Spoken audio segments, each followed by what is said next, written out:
Partition के बारे में बात करना चाहूँगा।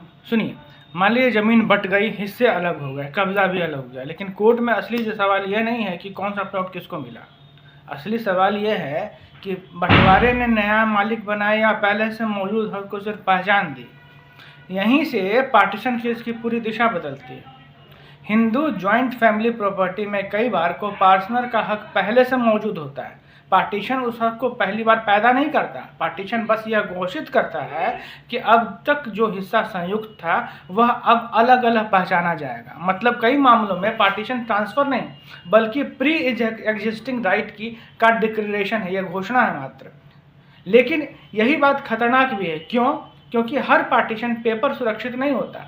अगर कागज सिर्फ यह लिखता है कि पहले बंटवारा हो चुका था और हम उसे रिकॉर्ड कर रहे हैं, तो कई बार मेमोरेंडम ऑफ पास्ट पार्टीशन माना जाता है।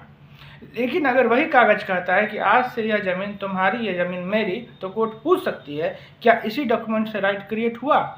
क्या रजिस्ट्रेशन जरूरी था? क्या स्टैम्प ड्यूटी लगी? यहीं रजिस्ट्रेशन एक्ट की धारा 17 और डॉक्यूमेंट ड्राफ्टिंग का खेल शुरू होता है। सुप्रीम कोर्ट ने काले केस और रोशन सिंह केस में यही फर्क समझाया कि पास्ट अरेंजमेंट को रिकॉर्ड करना अलग बात है और डॉक्यूमेंट से नया राइट क्रिएट करना अलग बात है। अब प्रैक्टिकल एग्जांपल से देखिए, 3 भाई वर्षों से अलग अलग हिस्से पे खेती कर रहे हैं।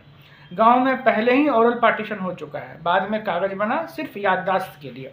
यह अलग स्थिति है। लेकिन अगर कोई कहे कि आज इस कागज से हमने ज़मीन बांट दी, तो मामला बदल सकता है। इसीलिए पार्टीशन सूट में सिर्फ मत लिखिए कि बंटवारा हो गया, लिखना पड़ेगा कब हुआ, कैसे हुआ, किसके सामने हुआ, कब्जा बदला कि नहीं, म्यूटेशन हुआ या नहीं, और डॉक्यूमेंट ने अधिकार बनाया या सिर्फ पुराने बंटवारे को रिकॉर्ड किया। याद रखिए, बांट दिया और पहले से बटे हिस्से को लिख दिया, इन दोनों वाक्य के बीच पूरा मुकदमा खड़ा रहता है। प्रॉपर्टी केस में शेयर बाद में आता है, पर कोर्ट पहले सवाल करती है कि ये डॉक्यूमेंट आखिर है क्या, और जिसने डॉक्यूमेंट का कैरेक्टर सही प्लीड कर दिया वही पार्टीशन सूट की दिशा तय करता है। धन्यवाद। समझे?